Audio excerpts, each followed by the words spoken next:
miniatur sebuah negara itu kan di negara kita ada yang namanya trias politika, ada eksekutif, legislatif, dan yudikatif. Dan BEM ini itu kebagian Eksekutifnya. Kayak gitu. Oke. Berarti yang di sana tuh baperan ya? Aduh, Itu yang dikritik siapa? Wah, bentar lagi hilang nih kayaknya. hati-hati Kak. Yang dikritik siapa, yang baper siapa ya? Nah,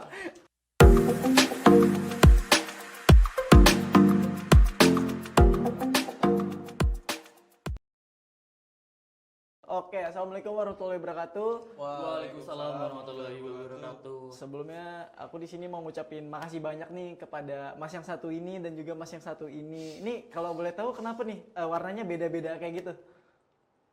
Kalau warnanya beda-beda karena kita beda ormawa tentunya. Beda ormawa ya tentunya. Betul. Oke, benar banget. Oke, mungkin sebelumnya bisa teman-teman ini bisa perkenalan dulu ya, biar aku juga ngomongnya bisa enak nih. Mungkin dari Mas yang sebelah kiri dulu kali ya.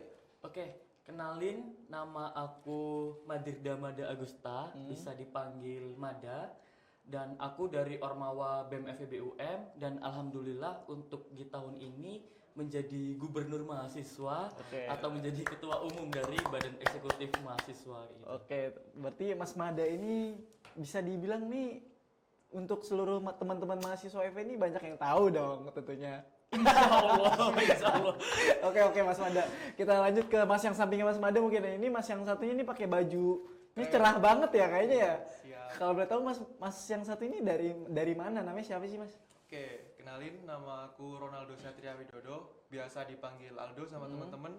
Aku dari Ormawa DMF, Dewan Mahasiswa Fakultas Ekonomi dan Bisnis Universitas Negeri Malang. Oke. Nah, buat periode kali ini, alhamdulillah aku diamanai menjadi Ketua Umum DMF EBUM. Oke, sama-sama ketua umum ya sepertinya. Saya di sini siapa yang ngapain di sini ya? Oke, ngomong-ngomong tadi masih udah perkenalan, yang ini Mas Mada, yang ini Mas Aldo. Mungkin aku boleh nggak perkenalan di sini? Boleh dong. Boleh ya? Pasti. Oke. Biar lebih enak lagi. Biar kan lebih enak ya, lagi ya. komunikasi kita. Oke, bener banget. Jadi Mas Mada, Mas Aldo, kenalin, aku Anom Haryo. Aku salah satu rakyat dari Mas Mada dan Mas Aldo mungkin ya bisa dibilang ya. Jadi mungkin kita di sini bakal ngobrol-ngobrol terkait entah itu fakultas ekonomi kita ya, ataupun nantinya bakal ada teman-teman. Pokoknya intinya kita bakal ngebahas seputar lingkup fakultas aja kali ya. Nah, mungkin aku mau sedikit bertanya nih. Mungkin di sini aku bisa dibilang bertanya sebagai mahasiswa fakultas ekonomi ya, sebagai mahasiswa anggaplah yang belum tahu banyak tentang organisasi yang ada di FE, entah itu BEM ataupun dari DMF atau mungkin ada organisasi-organisasi lainnya ya. Mungkin aku mau nanya nih, berhubung Mas Mada kan dari BEM, nah terus dari Mas Aldo ini dari DMF ya. Nah, sebenarnya BEM dan juga DMF itu apa sih, di fakultas itu kayak gimana sih? Mungkin bisa dimulai dari Mas Mada dulu ya. Oke, kalau apa sih bedanya antara BEM dan juga DMF? Nah, mungkin sebelum bedanya kita bahas terlebih dahulu kesamaannya. Kalau kesamaannya, kita itu sama-sama merupakan UPM atau organisasi pemerintahan mahasiswa. Nah, ada lagi nih, itu namanya UNPM atau organisasi non pemerintahan mahasiswa. Itu biasanya organisasi yang lingkupnya kayak subbidang. Jadi mengenai bakat minat. Nah, cuman kalau di UPM ini itu ada BEM, DMF, dan juga ada HMD. Nah, kalau untuk BEM sendiri itu merupakan lembaga eksekutif. Karena kan di kampus kita khususnya Kak, terutama UPM ini kan miniatur sebuah negara. Bener banget. Nah, kan miniatur sebuah negara itu kan di negara kita ada yang namanya trias politika, ada eksekutif, legislatif, dan yudikatif. Dan BEM ini itu kebagian Eksekutifnya. Kayak gitu. Oke, berarti BEM FEB ini di Fakultas Ekonomi yang mana di kampus itu pasti ada miniatur suatu negara seperti yang udah dijelasin sama Mas Manda tadi. Berarti BEM FEB kedudukannya sebagai eksekutif. Oke. Mungkin kalau Mas Aldo nih yang pakai baju cerah banget, baju cerah banget ini bisa sedikit jelasin nih DMF itu bagaimana sih Mas, kedudukannya gimana seperti yang tadi dijelasin sama Mas Manda.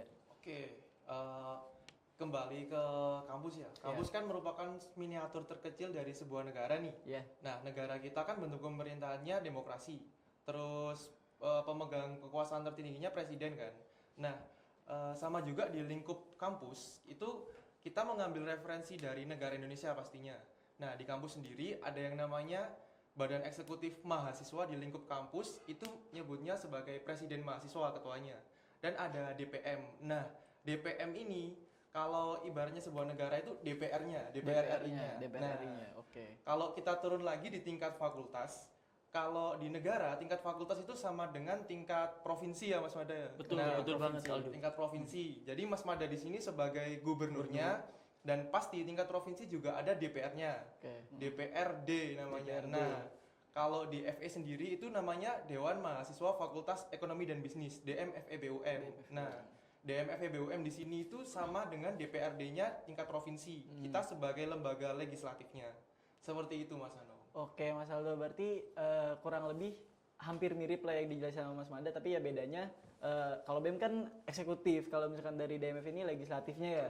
Terus tadi Mas Aldo juga sempat nyinggung kalau di tingkat fakultas, kalau BEM itu sebagai gubernurnya, sedangkan dari DMF ini sebagai DPRD daerahnya atau bisa dibilang ya seperti DPRD deh, oke.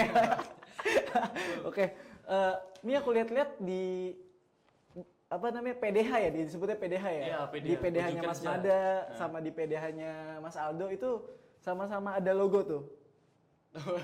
Itu ada logonya masing-masing tuh. Tapi Iya. sama-sama terbang tuh. Kalau boleh tahu kenapa? Siap. Ya, kalau dilihat-lihat sama kan. Sama ya, sama-sama terbang ini. ya. Betul.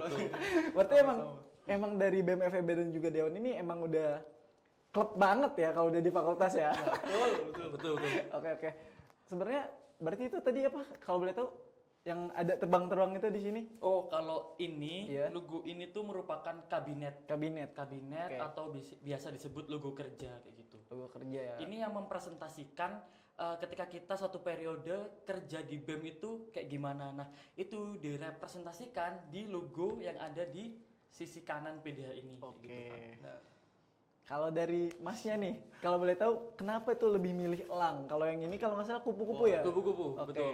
Oke, ini kan namanya kalau di BEM namanya logo kabinet nih. Iya. Nah, kalau di Dewan Mahasiswa kita nyebutnya logo parlemen. Logo Nah, parlemen. Logo parlemen. Kalau kenapa gambarnya jadi elang itu masuk ke filosofi. Filosofi. Nah, elang merupakan hewan yang kuat nih. Di kalangan burung-burung kan elang merupakan hewan yang kuat, tangguh dan juga sebagai pengayom karena sayapnya yang lebar. Nah, elang juga bisa terbang sangat tinggi sehingga itu sesuai dengan visi misi Dewan Mahasiswa. Oh Itu gitu. kan. Oke, Kak Aldo. Berarti dari teman-teman DMF ini bisa terbang semua? Waduh. Ada sayapnya. Ada sayapnya ya? bisa. Jangan-jangan Mas Aldo nih milih apa elang ini biar di mata teman-teman ini. Kenapa nih? Wah, enggak ya berarti ya. Ya udah. Tadi kan udah sempat dijelasin tuh ya eksekutif, maksudnya dari teman-teman dari BEM ini kedudukannya apa, sedangkan dari DMF juga kedudukannya apa di tingkat fakultasnya ya. Kalau boleh tahu, ada nggak sih kayak perbedaan ranah ataupun tugas yang secara spesifik itu tuh beda gitu loh. Tadi kan dijelasin eksekutif sama legislatif ya. Nah itu bedanya kayak gimana dan kerjanya tuh sebenarnya ngapain sih Mas di tingkat fakultas itu? Oke. Mungkin bebas deh dari mungkin Mas Aldo ya. Iya, Mas Aldo Aldo dulu. deh. Oke.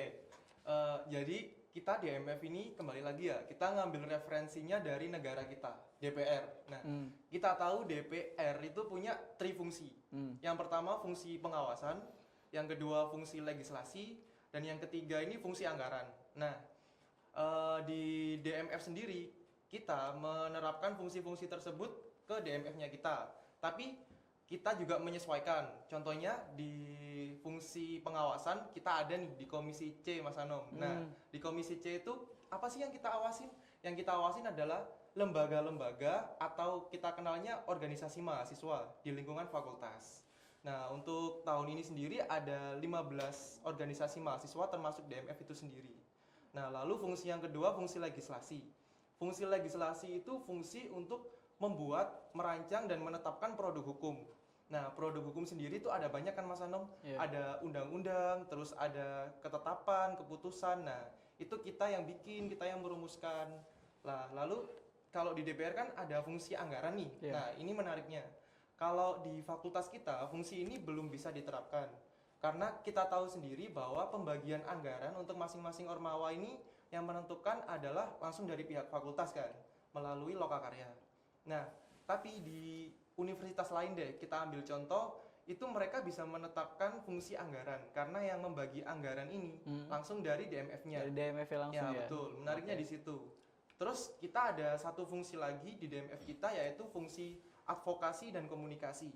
Advokasi kita tujuannya di sini adalah untuk mengadvokasi kebutuhan-kebutuhan, kritik, saran, dan evaluasi dari mahasiswa kepada petinggi-petinggi di fakultas, Mas Anom. Seperti itu. Oke, seperti itu ya Mas Aldo. Iya. Tapi biasanya kebanyakan orang itu salah satu fungsi di DMF kan ada apa? Membuat peraturan dan hukum ya. Ya. Tapi Mas Aldo suka nggak sih ngelawan hukum? Oh, aduh. Tadi tahu-tahu lawan arah, Lawan arah kan? kan, ya. Udah termasuk lagi. Soalnya kan nggak enak ya kalau kita hidup tuh lurus terus kan Iya, sesekali harus belok set betul, gitu ya. betul. Oke, makasih Mas Aldo. Berarti ada 3 fungsi ya kalau di DMF itu ya. Ya, betul. Oke, mungkin kalau dari BEM FEB kayak gimana nih Mas Mada nih? Oke, karena kan BEM FEB ini kan merupakan lembaga eksekutif. Jadi lembaga eksekutif ini lebih ke ranah yang dimana kita lebih turun ke lapangan atau melaksanakan kebijakan. Dan juga kita lebih ke menjalankan sebuah proker-proker yang telah disepakati di awal kepengurusan. Nah, mungkin di sini tuh bedanya antara DMF sama BEM. Kalau BEM itu lebih mendetail. Dalam artian kita tetap melakukan suatu aspirasi dan juga menjaring aspirasi dari mahasiswa. Namun kita itu lebih untuk mencari datanya. Untuk terus ke fakultas atau pihak birokrat yang lain itu dari DMF. Nah, cuman yang lebih kompleks yang saya maksud di sini tuh bahwa BEM itu menaungi banyak sekali bidang-bidang yang ada di pengembangan. Contohnya saja di departemen, ada 2 departemen baru nih di BEM FEB, itu ada departemen advokastrat dan juga departemen pengabdian masyarakat. Nah, kenapa sih kok kita buat departemen baru ini? Karena kita menjadi mahasiswa ataupun kita menjadi badan eksekutif mahasiswa, kita harus tahu dasar kita masuk di mahasiswa ini untuk menjalankan yang namanya Tridharma Perguruan Tinggi. Nah, mungkin ini buat mahasiswa sedikit luntur Kak, kayak gitu ya. Sedikit luntur. Jadi di BEM FEB periode 2022 ini kita membawa semangat Tridharma Perguruan Tinggi itu. Jadi kita adain nih pengabdian masyarakat sama advokastrat. Nah, untuk pengabdian masyarakat ini alhamdulillah juga nih Kak, kemarin itu sempet lolos, bukan sempet, emang udah lolos ya. Sempat lihat juga saya itu. Udah lolos yang namanya PPK Ormawa. Yeah. Nah, alhamdulillah banget nih Kak Aldo. Alhamdulillah. Karena kan PPK Ormawa ini juga satu Indonesia Ormawa-Ormawa yang daftarin diri. Nah, tujuannya itu buat pengabdian kita karena kita nanti bakalan ada bina desa kayak gitu.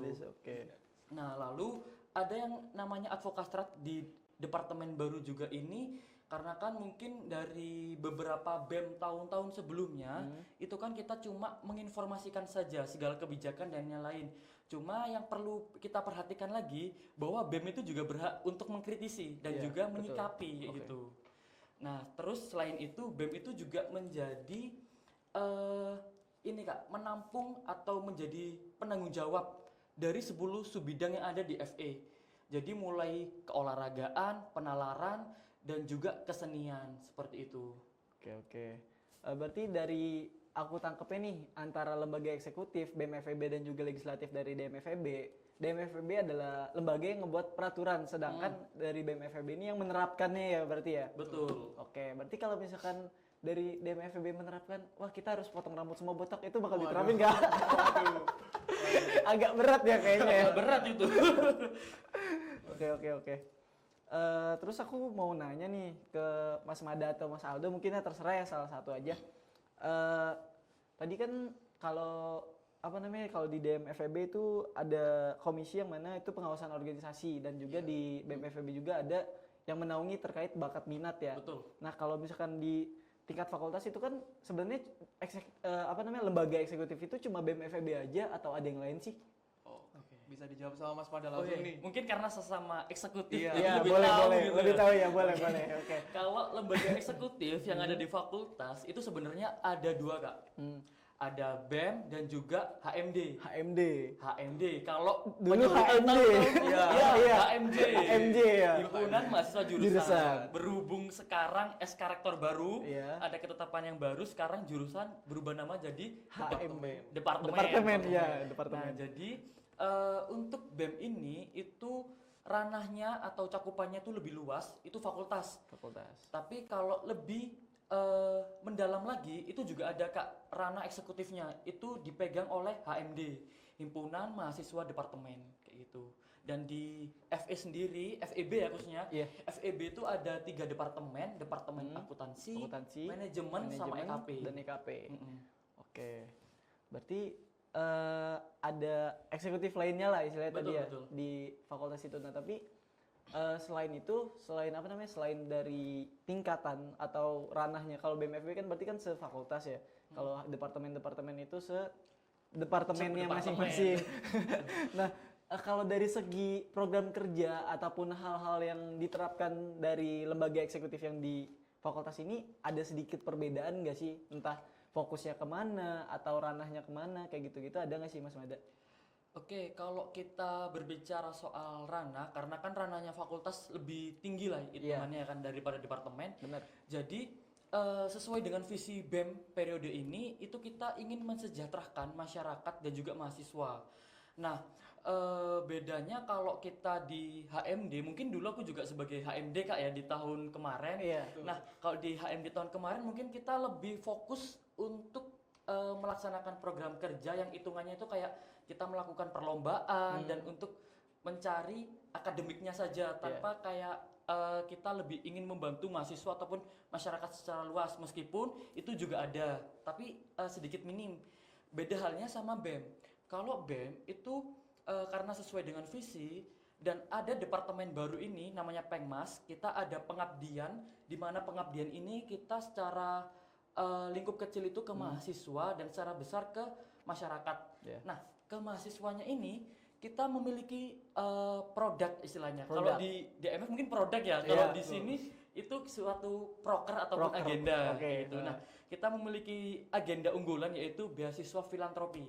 Wah, keren tuh kayaknya tuh. Betul. Kayak gimana tuh beasiswa filantropi gimana tuh Mas Mada? Beasiswa filantropi ini merupakan beasiswa yang dikelola langsung oleh BEM FEB UM. Jadi beasiswa ini dari mahasiswa oleh mahasiswa untuk mahasiswa kayak gitu. Oh, berarti dananya bersumber dari mahasiswa dan untuk mahasiswa Betul. dan Dan nanti akan kita salurkan ke disalurkan kepada mahasiswa lagi ya. Nah, mungkin kalau tanya pendanaannya dari mana Nah, kayak iya. gitu, pasti kan tanya kayak gitu. Nah, kalau di BEM ini itu namanya ada kayak kalau kita perusahaan kan ada investor. Iya, Nah, kalau kita ada donatur. Donatur. Oke. Oke, untuk menyumbang beasiswa iya, ini, nyumbang beasiswa ini ya. menyumbang. Oke, oke. Nah, selain dari donatur, kita juga ada ekonomi kreatif. Departemen ekonomi kreatif ini bertugas menjual merchandise dan lain sebagainya, dan keuntungannya itu sebagian besar itu dilimpahkan ke beasiswa ini Kak, kayak gitu. Oke, siap. Makasih banyak nih Mas Mada. Berarti buat teman-teman Fakultas Ekonomi nantinya ketika program dari BMFB FEBUM khususnya beasiswa filantropi ya kalau nggak salah. Betul. Berarti untuk teman-teman yang istilahnya memenuhi persyaratan mungkin ya Mas Mada ya bisa ngebantu banget nggak sih berarti nanti ya? Betul. Apalagi kan pasti kita juga terbebani sama UKT. Iya, itu Apalagi dia. kan, ya, Permasalahan setiap orang kayaknya UKT ya. masalah setiap semester kayaknya. Setiap semester ya. Itu bakalan jadi permasalahan kayaknya UKT ini. Jadi, Tapi jangan lupa bayar UKT. betul. Iya, betul. Jangan lupa teman-teman. Cek ya. Biar bisa KRS. Iya, bisa KRS. Oke. Nah, tadi Mas Aldo nih, sekarang ke Mas Aldo ya. Tadi kan Mas Mada udah sedikit ngejelasin banyak deh tadi terkait BMFEB ataupun HMD-HMD-nya. Nah, Mas Aldo sebagai ketua dari DMFEB UM nih, ada nggak sih perbedaan yang menonjol ataupun enggak terkait itu program kerja yang dilakukan oleh dari DMF ini serta mungkin tujuan dari proker ataupun agenda-agenda lainnya itu ada nggak sih Mas Aldo? Oke, DMF ini kan lembaga legislatif ya Iya. pastinya. Otomatis di situ ada perbedaan dong. Iya. Kalau bisa dibilang mungkin kasarannya program kerja lembaga legislatif ini sifatnya mengatur sih. Mengatur ini contohnya waktu sidang ADART OPM UNPM. Nah, di situ kan udah ada nih hasilnya yaitu ADART terus GBHO GBPK. Nah, kita di situ mengatur setiap ormawa supaya mereka dapat menjalankan program kerja mereka, agenda mereka sesuai dengan ketentuan yang berlaku. Nah, terus selain itu juga kita mengadakan fungsi pengawasan. Nah, pengawasan ini berkaitan dengan program kerja yang mengatur itu karena setelah ada dasarnya sebagai dasar hukumnya, otomatis kita harus mengawasi kan. Pengawasan di sini penting karena untuk menjamin mereka tidak melakukan hal-hal yang tidak diinginkan. Nah, selain itu pada tahun ini Komisi B sendiri, yaitu komisi yang menaungi bidang legislasi dan konstitusi. Oh, yang hukum-hukum tadi ya? Nah, betul. Dilanggar nggak? Waduh, Oh, iya. enggak dong. Nah, Oke. Nah, di komisi ini tahun ini kita banyak mau mengeluarkan produk hukum. Karena kita tahu di tahun-tahun sebelumnya produk hukumnya nih kalau di FEB sendiri masih belum ada, Kak. Masih belum ada. Iya, masih belum ada. Ada sih satu tentang pemilu raya. Nah, kita kedepannya mau membuat produk-produk hukum ini supaya lebih tertata lagi, lebih konstitusional lagi di fakultas kita. Nah, yang dekat-dekat ini tuh kemungkinan besar kita akan meluncurkan program produk hukum tentang PKKMB, Kak. Nah, tentang PKKMB. Fungsi kita meluncurkan PKKMB ini supaya waktu PKKMB ini ada acuannya, ada dasarnya agar lebih terarah saat melaksanakan PKKMB-nya. Oke, itu Kak. Tapi aku boleh request gak? Kenapa nih? Mungkin aku request sebagai anggaplah mahasiswa baru nih. Iya. Tolong dong jangan diterapkin hukum-hukum kayak mahasiswa baru sebotak itu jangan ya, Wah, tolong. nggak ada. Itu resah sekali saya sejujurnya. Itu di tahun kita nggak sih Kak? Iya di tahun kita ya. 2019. Pas offline ya. Ini waktu maba gundul, Gundul gitu. ya. Allah. Aduh, gak enak banget dilihatnya. Bener Kak. Tapi ngomong-ngomong angkatan 2021 gak ngerasain ya, kasihan Nggak banget. kerasa, iya. Wah, PKKMB mereka online nih Kak. Online ya? Oh, iya. Oke. Mungkin aku agak sedikit mau sedikit apa ya istilahnya ngebahas hal-hal yang baru terjadi nih. Kemarin tuh aku sempat main Instagram, scroll TikTok segala macem tuh kalau nggak salah sempat lihat Bintang Emon, tahu Bintang Emon? Tahu. Nah, Bintang Emon tuh kalau nggak salah sempat ini deh, dia tuh bikin semacam video reels itu tuh tentang kalau nggak salah itu tentang pasal 240 itu tuh isinya dari pasal 240 itu setiap orang yang ada di muka umum melakukan penghinaan terhadap pemerintah, pemerintahan yang sah ya maksudnya dalam berakibat terjadinya kerusuhan dalam masyarakat, berarti entah itu ngerosting, ngehina dan kawan-kawannya itu tuh katanya bisa dihukum loh, bisa dipenjara selama maksimal, nggak maksimal minimal tuh 3 tahun. Nah itu Lama banget ya. 3 tahun ya Kak. itu berarti ini nggak sih apa istilahnya kita kan sebagai masyarakat tentu aja entah itu kita ngeliat berita tentu kan kita punya perspektif dan juga pola pikir masing-masing ya. Berarti kalau ada hal kayak gitu dan benar-benar dipermasalahkan ataupun diperdebatkan, kita sebagai atau ya sebagai rakyat deh, sebagai rakyatnya pemerintah, berarti kita nggak bisa bebas menyampaikan kritik, saran kalau misalkan kita dibatasin sama hal-hal kayak gitu. Itu gimana sih menurut Mas Mada sama Mas Aldo? Oke, mungkin dari aku dulu Kak ya. Iya, silakan. Oke. Kalau dari aku mungkin pandanganku BEM ataupun mahasiswa ataupun kita sebagai masyarakat itu seharusnya kita memiliki kesadaran yang lebih tinggi. Khususnya kita mahasiswa kan ya. Iya. Kita mahasiswa karena kita itu sebagai mahasiswa, hakikatnya mahasiswa itu juga sebagai agen perubahan dan juga sebagai kontrol sosial. Nah, kontrol sosial ini dalam artian kita bisa melihat dan meninjau kebijakan-kebijakan yang mungkin tanda kutip itu meresahkan untuk Iya, kita. benar. Karena kan suatu aspirasi itu kan pasti perlu Kak, dan suatu kritik itu juga pasti ada. Namun ketika kritik dan aspirasi ini mulai sedikit dibungkam ataupun sedikit giniin lah. Nah itu jadi tanda tanya Kak, Iya, kenapa sih kok gitu? Kenapa Apakah sih? Iya. ada kepentingan yang lain? Nah, makanya. kayak gitu. Kan kita sebagai masyarakat juga kan agak heran ya, kok Betul. kita nggak bisa bebas sih istilahnya mau komen lah, menyampaikan apa isi pikiran kita. Jadi kan kadang sekarang bisa dibilang agak takut sih saya ya. Oke, saya juga sedikit takut Kak sebenarnya kan. Cuma kan negara ini kan negara demokrasi kan. Iya. Negara demokrasi di mana kita sebenarnya harusnya Harusnya terjamin untuk berpendapat ya. Betul kan? Iya, harusnya gitu. Kayak gitu. Dan dengan adanya kayak peraturan semacam ini, itu menurut saya kayak kurang tepat. Kurang tepat. Nah, karena juga masih janggal juga peraturannya. Ini yang membuat rusuh itu nanti kayak gimana, terus ujaran kebencian atau kritik yang harus kayak gimana, itu masih kurang lebih detail lagi. Dan mungkin buat pemerintahan yang di sana bisa didetailin lagi tentang pembuat keputusan kayak gini. Dan kita sebagai mahasiswa, kita juga harus mengkaji lebih dalam lagi kebijakan-kebijakan yang dikeluarkan oleh pemerintah. Tujuannya Ya biar kita sebagai mahasiswa kita lebih sadar lagi. Kita mengawal lah Kak, mengawal kebijakan ini biar masyarakat itu lebih enak lagi, lebih sejahtera Lebih lagi. sejahtera gitu. lagi ya, oke.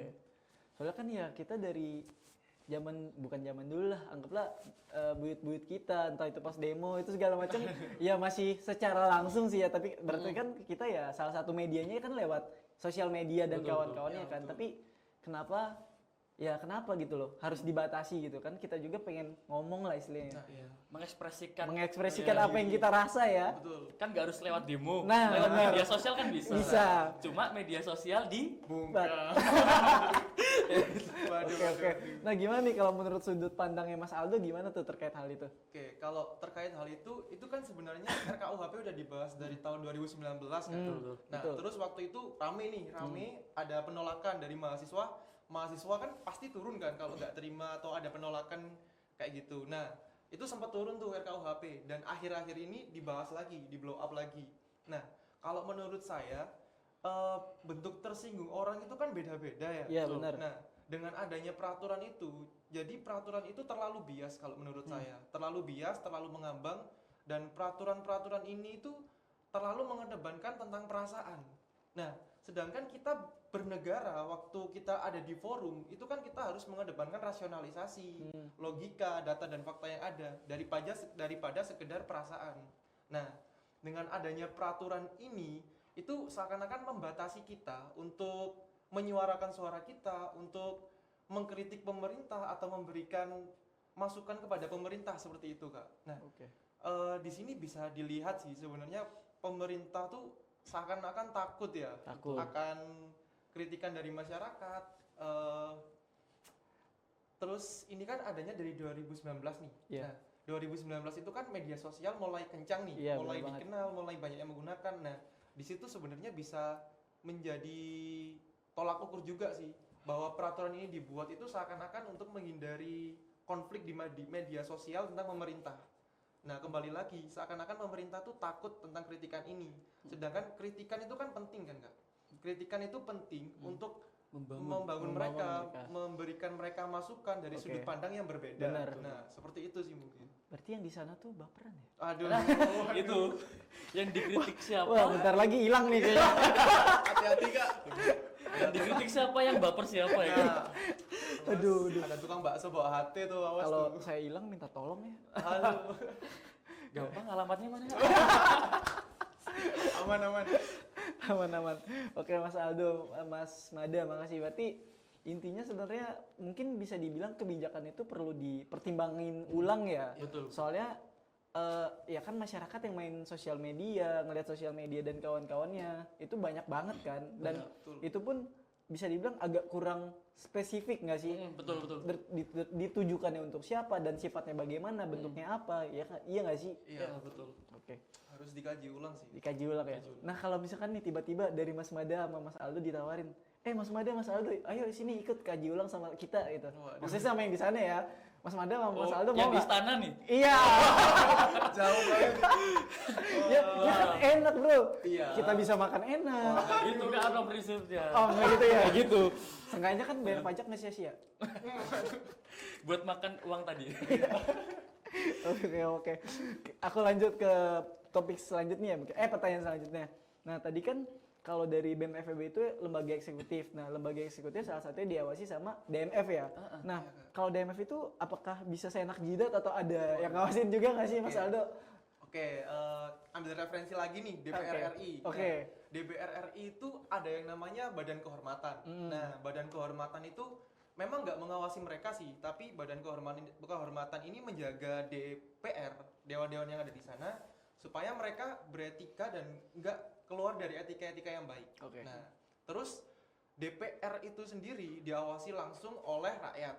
Nah, oleh karena itu kalau ada contohnya tadi nih, RKUHP itu yang merumuskan pasti DPR dong. Iya. Nah, kalau rakyat nggak setuju, terus ada sisi negatif positifnya. Nah, mereka dapat menyampaikan saran mereka, aspirasi mereka. Caranya yang pertama dengan audiensi. Oke. Nah, apabila audiensi ini nggak terpenuhi, pasti yang terjadi adalah demo Demo dong. tadi Nah, ya. itu. Jadi DPR itu diawasi langsung oleh rakyat. Ya. Nah, kita terapin nih di segi fakultas DMF. Nah, kalau di DMF sendiri itu kurang lebih sama. Yang mengawasi kita langsung itu mahasiswa. Tapi kita juga bertanggung jawab kepada pihak dekanat. Nah, bisa dibedakan kan di sini. Kita diawasi oleh mahasiswa, tapi kita juga harus bertanggung jawab kepada dekanat tadi ya. Nah, itu dia, Mas. Oke, Mas Aldo. Nah, bentar lagi tuh bakal banyak mahasiswa baru nggak sih Mas Mada, Mas Aldo? Iya. Nah, kira-kira itu bakal offline apa online nih? Waduh. Udah tahu belum sih kabar-kabar offline online tuh? Biasanya kan Mas Aldo sama Mas Mada lebih tahu kan. Kalau kabar pasti banyak Kak ya. Oh, iya. Cuma kalau untuk keputusan bakalan offline atau online ini sebenarnya masih belum bisa dipastikan.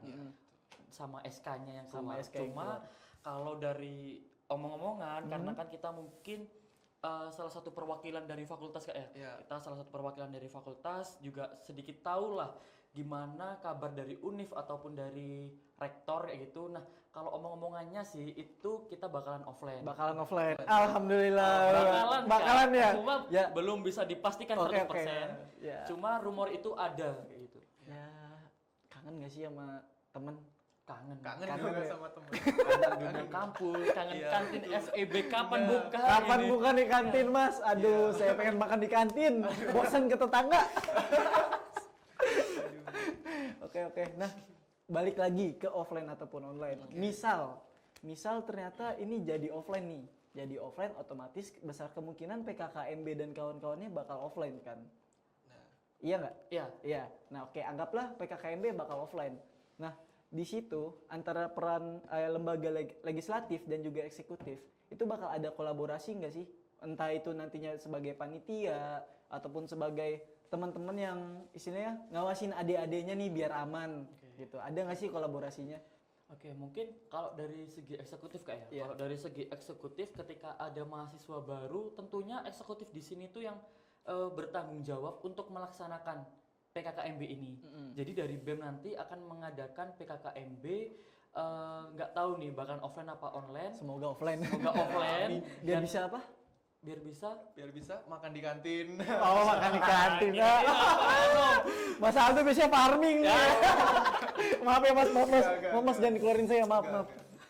biar bisa farming enggak ya kayak gitu. Biar bisa makan di kantin. Oh, biar bisa makan di kantin. Biar bisa makan di kantin. Iya, bener. Iya. Oke. Nah, kalau dari eksekutifnya itu Kak, kita ngadain, kita yang melaksanakan. Pasti tentu saja karena kan DMF sebagai pengawas. Jadi DMF juga ikut terlibat, tapi di sini sebagai pengawas. Pengawasnya kayak gitu aja. kan ya. Heeh. Nah, di sini nggak cuma BEM aja Kak, HMD itu HMD. juga ikut Tiga-tiganya. tiga-tiganya. Oke. Itu ada ospek departemen, bukan Ospek ospek jurusan ya. Oke. Ospek departemen. Udah beda ya namanya ya. Itu kadang namanya temu maba, Oke. terus ada yang Samba. kayak gitu. Kok aku tahu, Kak? Waduh, enggak Kan aku anak FE. Iya, anak FE harus Wajar tahu. dong, harus Iya tahu, dong, Bro. harus tahu dong. Apalagi Kak Anom kan juga dewan ya. Nanti harus lebih tahu. Oke. Bocor. Ketahuan. Aduh, bahaya, Rek. Oke. Kalau tadi tuh udah dijelasin tuh sama Mas Mada tuh perannya BEM FEB dan juga teman-teman HMD ketika nanti ada teman-teman mahasiswa baru itu kayak gimana. Nah, tadi kan sempat disinggung juga kalau dari DMF itu sifatnya mengawasi ya. Iya, betul, Nah, Kak. nanti bakal kayak gimana sih dari teman-teman DMF ini mengawasi alurnya PKKMB sampai ke sambut departemen. Samda berarti nanti ya. Samda. Ya, Oke.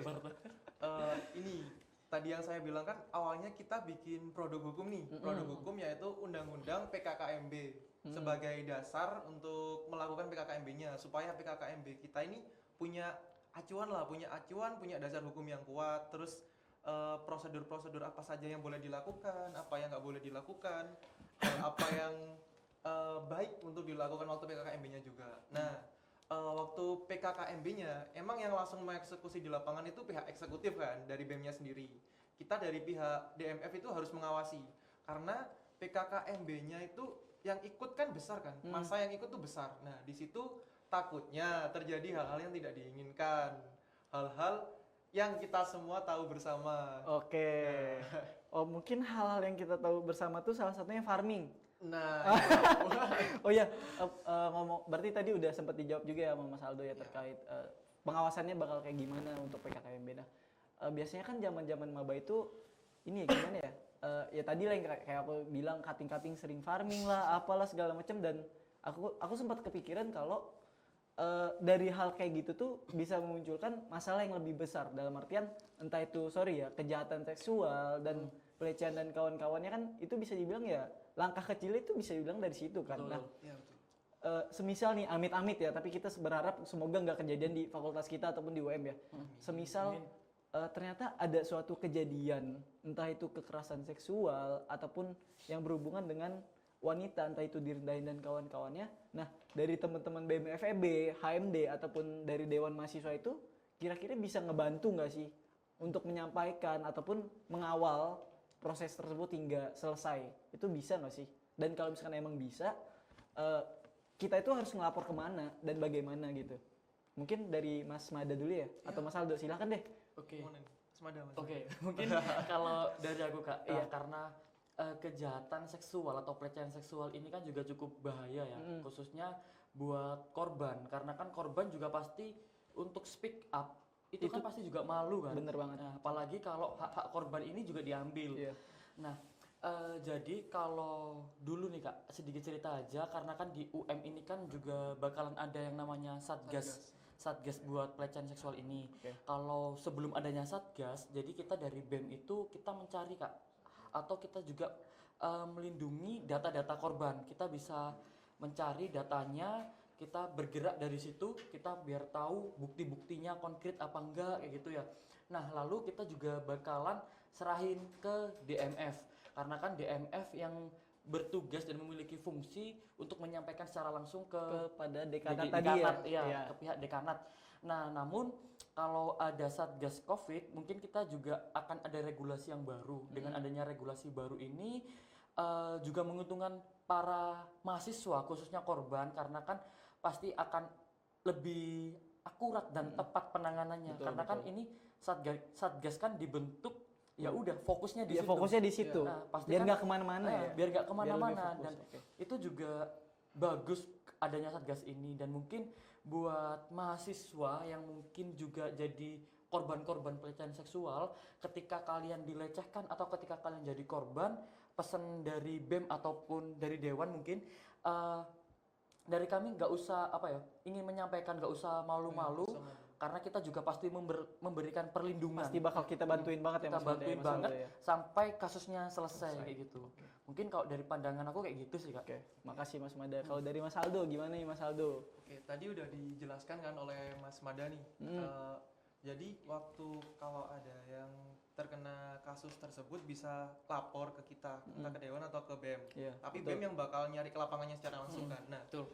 setelah dari BEM kita tahu kasusnya itu, kita akan melapor ke petinggi-petinggi fakultas yaitu dekanat, WD, dan juga kalau itu berhubungan dengan dosen di suatu departemen, kita juga akan menghubungi kepala departemennya. Nah, setelah itu kita akan mencari cara terbaik bagaimana penanganan yang pertama terhadap korbannya. Terhadap Korbannya kita kasih konsultasi atau sesuatu yang penanganan lah, itu kita cari tahu bersama dengan menggandeng pihak fakultas tentunya, pihak dekanat. Nah, lalu untuk si pelakunya ini kita serahkan kepada pihak fakultas, tapi tetap kita kawal kasus itu supaya dapat diusut secara tuntas, supaya pelaku ini dapat hukuman yang setimpal lah dengan perlakuannya yang dilakukan. Nah, kabar baiknya Kemendikbud itu sudah mengeluarkan peraturan tentang hal ini, Kak. Sudah mengeluarkan peraturan tentang PKS, yaitu tentang kekerasan seksual, peraturan kekerasan seksual. Nah, di Universitas Negeri Malang sendiri,